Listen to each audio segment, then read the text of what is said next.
Gerard van Grinsven is the CEO and President of Henry Ford Hospital in Michigan. And Gerard was brought in to the organisation. His background's actually leisure and tourism. He was brought into the organisation to create a concept rather than a hospital where sick people were treated.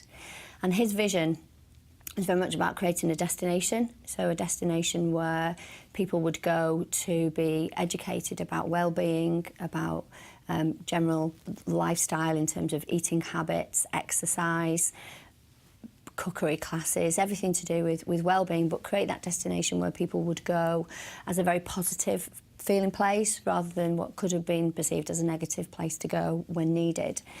Even down to the look of the actual building and the property, very much landscape gardens, a greenhouse where they grew their own food, which they then transferred into the cookery classes and actually into the canteens of the hospital. And it was about generating a very different feel than the majority of hospitals. And some of the upshots of that very much, and the consequences, are that it's a very profitable hospital. From a revenue perspective, it's been extremely successful. But also they find that in the local community, it's a place to go. It's a place of where the societies go and meet and discuss different things, which was part of his objective. That's very much what he wanted to achieve.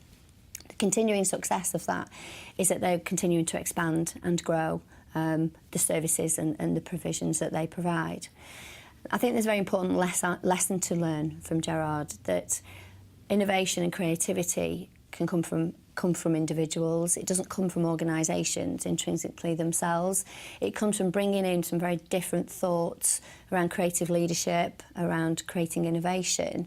And I think that's, in kind of conclusion, that's where organisations need to challenge some of their thought processes around innovation, because real radical thinking actually comes through the people that they bring in and how they then generate an organisation where they can attract those people without risk of failure or risk of not being heard for their ideas.